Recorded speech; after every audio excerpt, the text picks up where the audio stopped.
So this is part 2 of Judaism and Catholicism.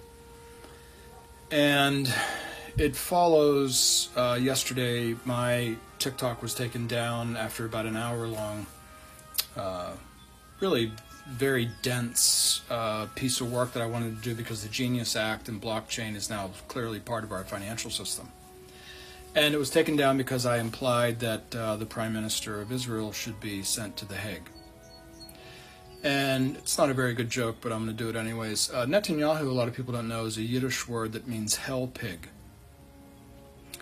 Netanyahu really is, if you look at his history, Netanyahu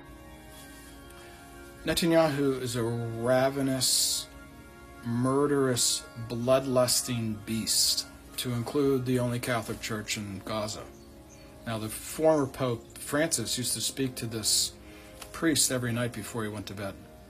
He was wounded in this attack. It's a war crime.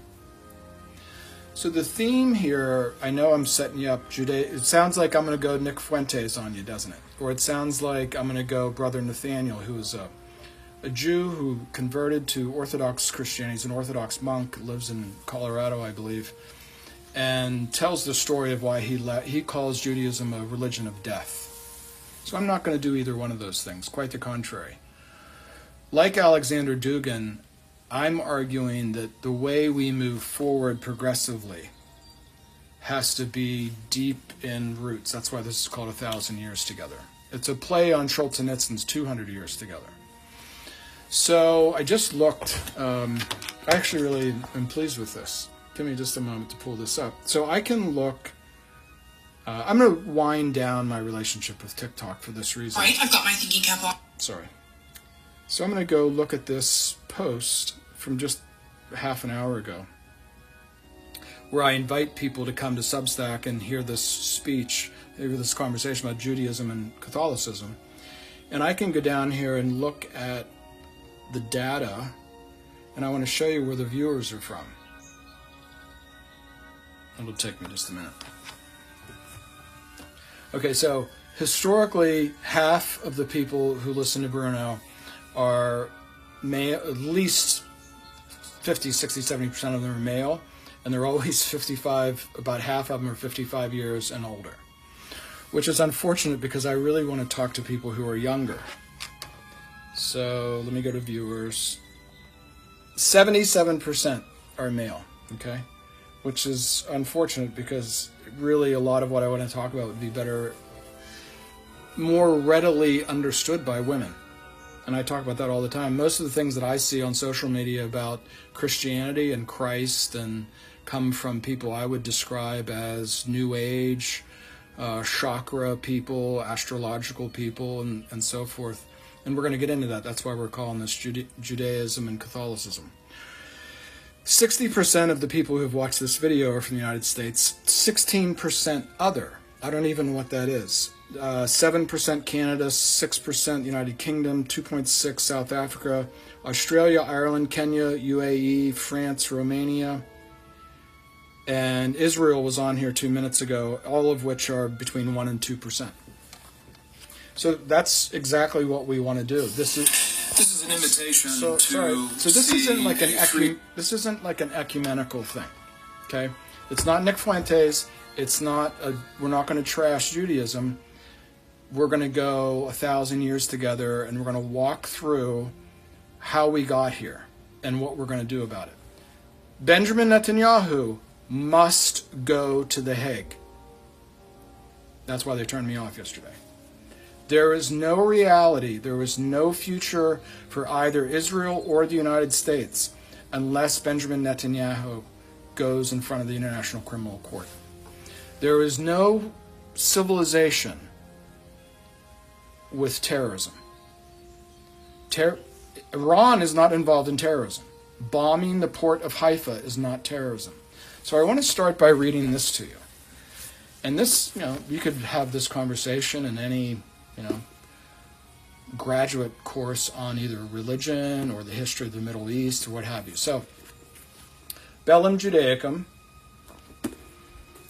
which is what the Jewish War is written by Josephus. Josephus was originally a Jewish general who then became very, very high, very an advisor to the Roman emperors.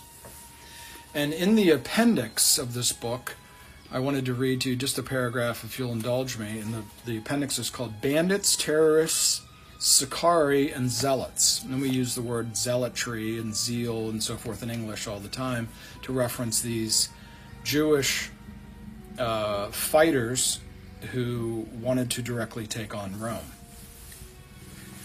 Anyways, the word lestus, usually translated as bandit or brigand, denotes in Josephus not a highwayman seeking personal gain, but a terrorist, a guerrilla, or from one man's viewpoint, a freedom fighter, a man working towards a political goal.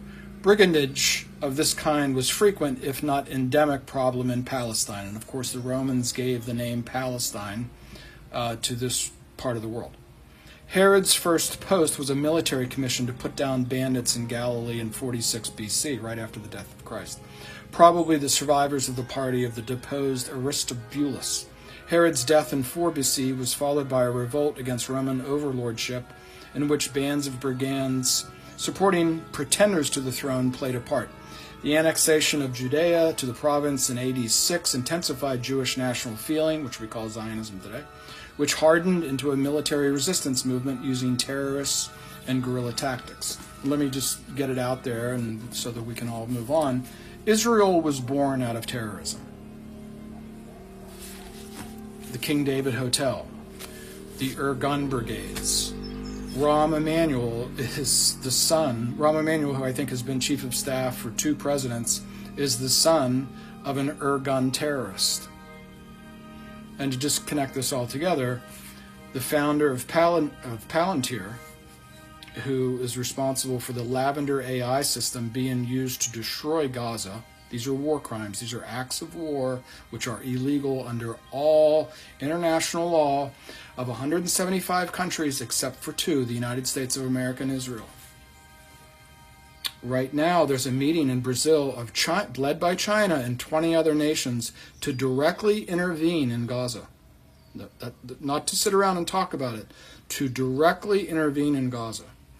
An Israeli intellectual just wrote, and not Haaretz, but another paper, and explains that Israel is bleeding out. People are buying one-way tickets for their children and sending them back to their homeland or to the United States or South Africa or whoever Cyprus, what have you. Israel is being liquidated.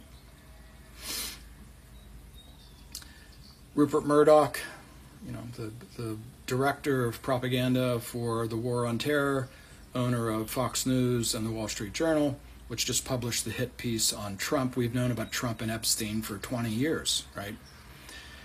Met with Peter Thiel, the founder of Palantir, and J.D. Vance, who's his bought and sold boy who's going to become the next president of the United States, either through hook or by crook, whenever I think Trump will be removed from office one way or the other.